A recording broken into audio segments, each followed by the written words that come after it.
구독자 여러분들 반갑습니다. 오늘은 이 리플에 대해서 살펴보도록 할 텐데요. 리플 코인, 우리 한국 사람들이 가장 많이 투자했던 코인 바로 리플이고요. 자, 그렇기 때문에 많은 분들이 미워하는 코인이기도 합니다. 자, 그만큼 오랜 시간 동안 리플을 들고 있던 투자자분들을 힘들게 했기 때문에 당연히 그런 말씀들이 나올 수밖에 없겠죠. 자, 그래서 오늘은 리플의 앞으로의 전망과 그리고 상승 가능성에 대해서 영상 준비했으니 우리 구독자분들은 구독과 좋아요 그리고 댓글에 리플이 더 올라갈 수 있게 화이팅이라는 댓글까지 남겨주시면 너무나도 감사하겠습니다. 자, 리플은 소송이란 단어가 항상 따라다니는 코인이죠. 자, SEC가 왜 리플이랑 소송을 할까? 자, 쉽게 말하면 SEC가 리플에게 소송을 건 이유는 야, 너희는 증권이니까 증권법을 따라야 돼. 자, 이러면서 이 SEC가 그걸로 지금 3년 내내 법정 공방을 펼쳤던 거죠. 자, 근데 작년에 최종 판결이 나오기 전에 이 약식 판결이라는 게 있어요. 자, 작년에 약식 판결이 나왔는데 약식 판결이 뭐라고 나왔냐 하면은 법원은 개인한테 판 거는 법에 위배된 게 없다. 하지만 이 기관한테 판 거는 이 SEC의 말이 맞다. 자, 이러면서 반반 손을 들어준 거죠.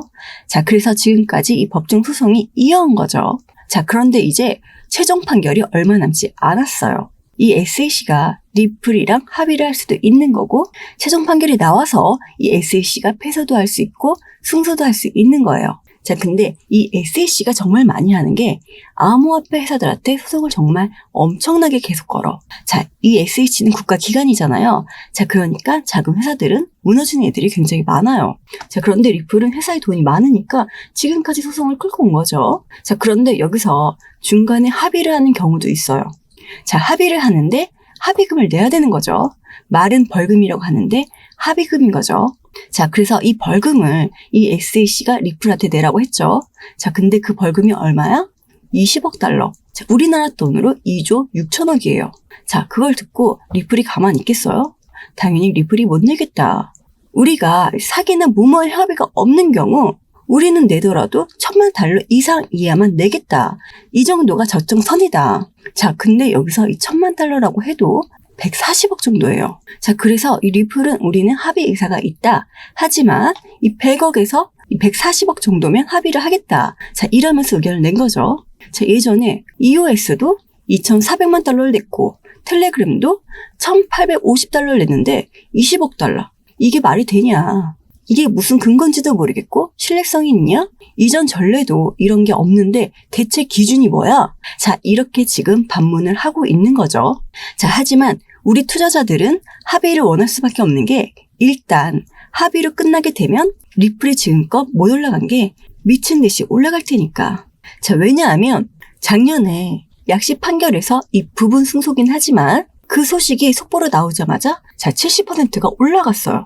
자, 리플이 그만큼 여기에 되게 민감하겠죠. 합의만 되면 70%든 100%든 200%까지 그냥 막 오를 수가 있는 거죠. 자, 그러니까 아직도 사람들이 리플을 못 버리고 있는 거죠. 자, 그래서 이 SEC는 리플에게 최대한 벌금을 많이 받으려고 하고 리플은 최대한 벌금을 적게 내려고 하고 자, 그러니까 서로의 갈등이 있을 수밖에 없는 거죠. 자, 그래서 지금 돌아가는 상황들을 보면 이번에도 이 리플 측에 좀 더 유리하게 돌아가지 않을까 생각이 드는데요. 자, 그래서 지금 단계에서 우리가 생각해 볼 수 있는 거는 법원이 이제 판결을 내릴 거잖아요. 그럼 이 강제 합의 명령을 내리지 않을까 싶어요. 자, 그러니까 합의를 건의하면서 벌금 X는 아마도 이 조율이 되지 않을까 싶습니다. 자, 그래서 이러한 부분들이 시장에 긍정적인 힘을 쏟아져내고 있고 마찬가지로 이 SEC와 리플의 소송은 조만간 마무리가 될 것입니다. 자, 그래서 이 9월경 최종 판결로 예상을 하고 있는데요. 자, 하지만 이 SEC가 진다고 하더라도 또 항소하면 어떻게 할 거야? 라고 하시는 분들이 굉장히 많으세요. 자, 하지만 2024년도에는 미국의 대통령 선거가 있습니다. 더군다나 이 리플 같은 경우는 우리 한국에서도 많이 보유하고 있지만 가장 많이 보유하고 있는 나라는 바로 미국이죠. 자, 그렇기 때문에 우리가 2024년도를 조금 기대하고 있는 이유가 뭡니까? 바로 미국의 이 대통령 선거가 있기 때문이죠. 다들 아시겠지만 미국은 민주당이랑 공화당이 있어요. 자, 그런데 차기 대통령 선거에 공화당 후보가 뭐라고 했냐? 현 정부의 암호화폐 접근법을 유턴해야 돼. 자, 그리고 중요한 건 뭐야? 이 SEC. 너의 권한이 너무 과도해. 나는 당선이 되면 대다수의 암호화폐 규제는 철폐할 거야. 자, 그리고 이 SEC 규모는 축소할 거야. 자, 이러면서 SEC는 공화당한테 지속적으로 표적이 되고 있어요. 왜 SEC를 표적할까? 이 SEC 때문에 코인 시장이 망가졌으니까. 자, 그걸 말하면서 지금 공화당은 표를 받으려고 하고 있어요. 자, 근데 이 공화당 후보가 누구다? 트럼프죠. 자, 그래서 트럼프가 코인 투자하는 사람들에게 좀 더 힘을 실어주기 위해서 우리가 코인 결의안을 국회에 내보낼게. 자, 이거 승인해줘. 하고 말을 했죠. 여기서 하이언들이 결의안을 냈던 부분은 은행들이 고객들의 이 암호화폐를 보관할 수 있게 하자는 부분이었고, 이는 은행이 암호화폐 시장 참여를 할 수 있게끔 만들 수 있는 결의안입니다. 자, 근데 여기서 바이든이 난 이거 거부할 거야. 이 SEC는 국민들을 위한 거야. 우리가 정책적으로 이 보호해주기 위해서 이걸 하는 건데 왜 너희가 반대하니? 하면서 나는 이 결의안은 내가 거부하겠어. 라고 이야기를 한 거죠. 자, 거기에 공화당 수장인 트럼프가 얘기를 했죠. 바이든 봤죠? 아무것도 몰라요. 코인에 대해서 아무것도 모르는 사람이 어떻게 이 정책을 펼치겠습니까? 자, 그는 심지어 게리 갠슬러 이 SEC 위원장을 언급하기도 했습니다. 자, 그러면서 나는 이 대통령 선거 나갈 건데 기업들은 저에게 선거 자금을 투자해 주시죠. 자, 이것도 코인으로 받을게요. 이 암호화폐를 좋아한다면 나에게 투표하는 것이 낫다라고 말을 한 거죠. 자, 그런데 여기서 민주당은 가만히 있을까요? 아니죠. 또 다른 정책으로 친코인 정책을 펼칠 수도 있다. 자, 그래서 상위원에서 결의안을 찬성 60표 그리고 반대 38표로 결의안이 통과가 됐습니다. 이 바이든이 거부권을 행사할 계획을 밝힌 바 있지만 현재 이 상위원 또한 확실히 깨어있는 모습을 보여주고 있는 거죠. 자, 그래서 지금은 이렇게 흔들리고 있지만 둘 다 어찌됐든 표를 받아서 대통령이 돼야 되기 때문에 정책을 또 한번 바꿀 수도 있겠죠. 자, 그래서 이제 다가올 11월 달 미국 대선이 있는데 우리 여러분들은 누구를 더 지지하고 계시나요? 바이든을 지지한다 하시면 바이든을, 트럼프를 지지한다 하시면 트럼프를. 자, 이렇게 적어서 상단 위에 있는 전화번호로 지지하고 있는 사람의 이름을 저에게 보내주시면 영상 찍는데 정말 도움이 될 것 같습니다. 자, 그래서 문자를 보내주신 분들께는 제가 감사의 뜻으로 이번 달 바로 수익 낼 수 있는 종목을 문자로 보내드리겠습니다. 자, 그래서 앞으로 이 리플은 더 큰 상승력이 나올 수밖에 없다라고 말씀을 드려요. 자, 그렇기 때문에 여러분들은 이 대기만 하고 계시면 됩니다.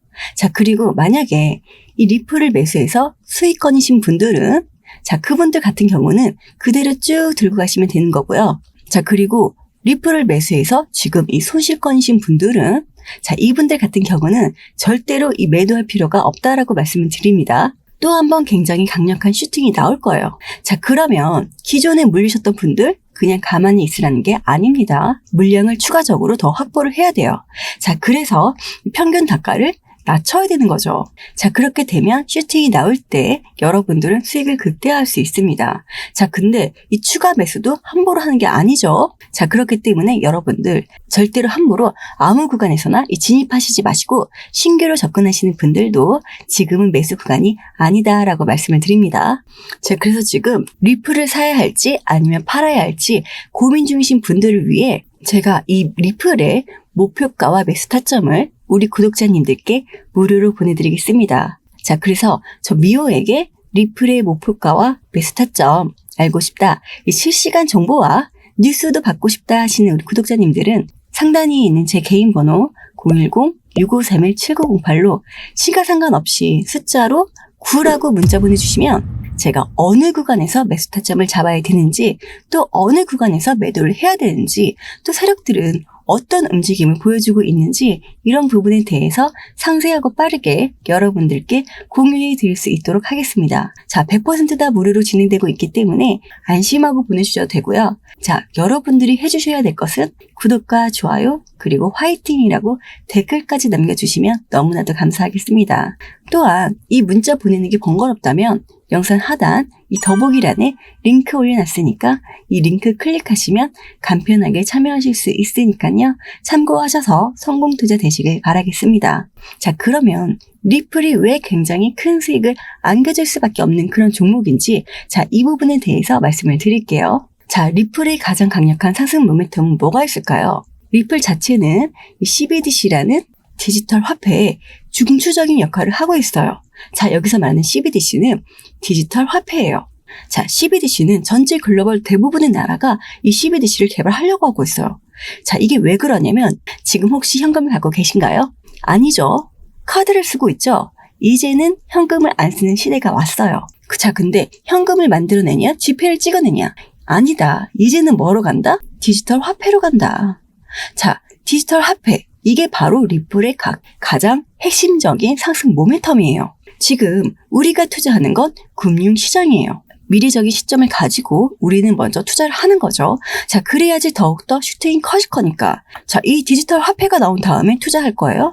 아니죠. 우리는 이 미래적인 시점을 가지고 투자를 하는 거죠. 예전에 이 삼성 반도체가 처음 만들 때부터 유명했을까요? 아니죠. 유엔의 가치를 인정받고 올라간 거예요. 자, CBDC 또한 마찬가지로 대부분의 나라는 CBDC를 개발하려고 하고 있고 우리나라도 한국은행과 중앙은행 또한 이 CBDC를 개발하려고 하고 있어요.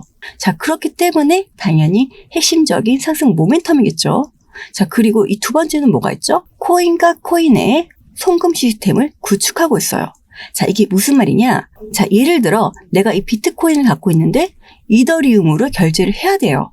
자, 그러면 이 비트코인을 팔고 이더리움을 다시 사는 게 아니라 이 비트코인에서 이더리움으로 송금만 하면 되는 거죠. 자, 이걸 누가 한다? 리플이 하고 있다. 자, 이거는 코인이 더욱더 쓰임 용도가 많아지고 결제가 많아지면 많아질수록 쓰임 용도가 더욱더 커지겠죠. 자, 이 부분을 리플이 하고 있어요. 자, 그리고 세 번째로 상승 모멘텀이 뭐가 있을까? 말 그대로 리플랩스가 상장을 한다. 자, 어디에? 나스닥에. 상장 이벤트 굉장히 중요한 거 아시죠? 상장을 하게 되면 어떤 게 따라와? 유동성 자금. 왜? 새로운 코인이 만들었을 때 뭐라고 하죠? 돈이 들어온다고 했죠? 자, 이게 유동성이라는 게 바로 돈이에요. 이 모든 건 돈이 많이 쏠려야 돼요. 주식도 거래량이 터지고 막 돈이 많이 들어와야지 올라가잖아요. 자, 코인도 마찬가지예요. 제가 지금 말하는 핵심 요소 중에 하나는 이 유동성 자금이 들어오냐 안 들어오냐. 자, 그리고 또 이 리플의 CEO가 무슨 말을 했냐면 나는 이 리플랩스의 상장보다 리플의 ETF에 더욱더 중심적인 역할을 하고 있을 거야. 자, 말 그대로 다시 돌아가면 리플은 ETF가 나올 확률이 높다라는 거죠. 자, 바로 이게 리플의 상승 모멘텀이에요. 자, 그래서 리플의 상승 모멘텀은 이렇게 있습니다. 상승 모멘텀이 이렇게 있는데 리플은 왜 못 올라가고 자꾸 떨어질까? 자, 우리가 리플이 상승을 하려면 고래들이 필요하겠죠. 리플이 다른 코인보다 많이 안 올라가는 이유는 우리가 이렇게 알고 있는 것만 해도 충분한데 고래들이 그걸 모를까요? 자, 알고 있겠죠. 자, 그럼 이 고래들은 어떻게 할까요? 당연히 이 고래들은 욕심이 많은 애들인데 당연히 이 아이들은 개인들의 물량을 가져가고 싶겠죠. 자, 그럼 어떻게 가져가는 게 가장 손쉬울까? 공포감 조성. 안 올리는 거예요. 답답하게 하는 거야. 리플 투자자는 대부분의 우리나라 국민들, 대부분의 투자자는 정말 답답할 겁니다. 왜? 다른 코인들은 빵빵 올라가는데 리플은 아직도 이 제자리 걸음으로 올라가. 지겹죠? 힘들게 만드는 거예요. 투자자들을 지겹게 만들고 힘들게 하면 투자자들은 어때? 다른 코인들은 더 빨리 올라가는 게 보이니까 그쪽으로 들어가고 싶을 거야. 자, 그럼 어떻게 해? 리플을 매도하고 또 다른 쪽으로 가는 거겠죠. 리플을 매도하고 다른 쪽으로 가겠죠. 이렇게 하면 투자가 되겠어요? 또 그 고점에 잡아서 떨어진 다음에 매도를 해? 자, 그럼 우리 시드머니만, 우리 투자 자금만 없어지는 거예요. 자, 이러면 안 되겠죠? 자, 그래서 이제 앞으로 고래들은 추가적인 저점에서 얘네들은 더욱더 매수 자금을 늘리려고 할 거예요. 어떻게? 이 자전거리를 통해서. 이 자전거리를 돌린다는 건 주된 이유가 뭐죠? 고래라든지 세력비라든지 이 아이들이 자신의 비중을 더욱더 크게 가져가기 위해서 이 자전거래를 돌리겠죠. 자, 그런데 자전거래를 돌릴 때 가장 큰 피해를 입는 건 누구다? 바로 이 가운데 있는 개인 물량. 고래들은 이 높은 단가에 매도 주문을 걸어놔서 이 못 올라가게 막아놓으니까 개인들은 어떻게 돼? 떨어질 것 같으니까 던져버리죠. 자, 그럼 던져버린 물량을 또 누가 받아? 밑에서 또 고래가 매수를 해? 자, 이게 바로 자전거래죠. 자, 그래서 자전거래를 돌릴 수 있는 이란의 이벤트가 터진 거죠. 자, 고래들은 이런 이벤트가 터지면 너희들은 이걸 보고 매도할 거니까 난 이걸 보고 매수할 거야 라고 생각을 하죠. 왜? 흔들릴 때가 기니까. 물가 발표 지수 중요하죠. 이 FOMC 회의록 발표 중요하죠. 자, 게다가 지금 전쟁까지 한다면 개인들은 더욱더 큰 공포감에 매도가 나올 수밖에 없는데 그 매도 물량을 누가 가져간다? 고래가 가져간다. 자, 여기를 보시면 지금 리플이 현재 전 세계적으로 거래되고 있는 대규모 거래량만 표시되는 사이트인데요.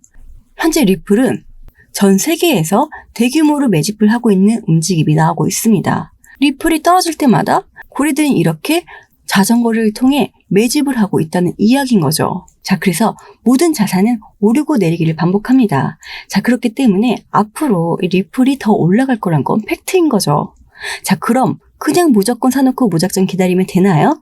물론 사놓고 언젠간 올라가겠지 하고 그냥 잊고 지내는 방법도 있습니다. 하지만 갑자기 목돈이 필요할 때도 있고 사람 일이란 어떻게 될지 모르잖아요. 자, 그래서 이 조금씩 수익을 내야겠죠. 이 저점의 매수에서 이 고점의 매도가 가장 좋겠지만 그 고점을 알기는 쉽지가 않죠. 하지만 언제나 이 상승과 하락을 반복하는 자산 시장에서 이 고점은 알 수 없어도 고점에 가까워지고 있다는 여러 가지 지표는 존재합니다. 사람의 심리나 패턴은 30년 전이나 지금이나 비슷하니까요. 자, 그래서 이런 여러 가지 정황이나 패턴들을 살펴보며 제대로 된 매수와 매도를 해야겠죠. 지금 이 손해 구간인지 이득 구간인지로 투자 판단을 내려선 절대 안 됩니다. 오로지 자신의 가격이 현재 저평가인지 고평가인지 그걸 알아야 하는 거죠. 자, 그래서 이렇게 흔들릴 때마다 우리는 어떤 걸 해야 된다? 비중을 조금씩. 자, 확실한 상승 모멘텀이 없어졌습니까? 모멘텀은 그대로 살아있어요. 자, 모멘텀이 살아있다는 이유는 우리가 투자 자금을 회수할 필요가 있는 게 아니라 투자 자금을 조금 더 넣을 필요성이 있다는 거죠. 자, 그래서 이 비중 관리가 필요하다는 거고. 자, 그래서 지금이 바로 이 매수 타점, 매도 타점이 더욱더 중요할 수밖에 없는 시점이다. 흔들린다고 해서 매도하고 떨어진다고 해서 매도하고 다시 올라가면 매수하실 거예요? 자, 이렇게 매매하면 어떻게 돈을 벌죠? 못 벌어요. 자, 그래서 우리는 이벤트가 터지면 그때마다 대응을 해야 되는데요. 이벤트가 터지고 나서 대응을 하면 이미 늦은 거죠. 자, 그래서 코인을 고르는 건 누구나 할 수 있죠. 이 코인을 언제 사야 할지, 언제 팔아야 할지 그걸 몰라서 바로 힘든 거죠. 자, 그래서 여러분들 차트 보면 힘들어하지 마시라고 바쁘신 우리 여러분들을 위해 제가 이 리플의 대응 방법을 구독자님들께 무료로 알려드리겠습니다. 자, 그래서 저 미호에게 이 리플의 대응 방법 알고 싶다, 이 목표가 매수 타점 받아보고 싶다 하시는 우리 구독자님들은 제 개인 번호 010-6531-7908로 시간 상관없이 숫자 9라고 문자 보내주시면 제가 순차적으로 문자 보내드릴 텐데요. 자, 여러분들 리플 아직 늦지 않았습니다. 남들보다 더 빠르게 대응해야 기회를 잡을 수 있는 거죠. 자, 그래서 제가 얼마나 잘 맞추는지 얼마나 잘하는지 확인해보고 싶은 분들도 상단 위에 있는 전화번호 010-6531-7908로 숫자 9번이라고 문자 보내주시면 제가 순차적으로 보내드릴 텐데 대신에 꼭 구독과 좋아요는 눌러주셔야 되는 거 알고 계시죠? 이 구독과 좋아요는 영상 제작에 큰 힘이 됩니다. 자, 그럼 구독과 좋아요 눌러주셨다면 상단 위에 있는 전화번호 010-6531-7958로 숫자 9번이라고 문자 보내주시면 제가 순차적으로 문자 보내드리겠습니다. 자, 그리고 나는 문자 보내기 귀찮다 하시는 분들은 영상 밑에 이 더보기란 보이시죠? 자, 더보기 설명란에 링크 올려놨으니 링크 클릭해서 보내주셔도 제가 바로 문자 보내드리겠습니다. 자, 이 모든 게 무료인데 안 보내실 이유가 없잖아요. 자, 그럼 오늘 하루도 좋은 하루 보내시고 다음에 더 좋은 영상으로 찾아뵐게요.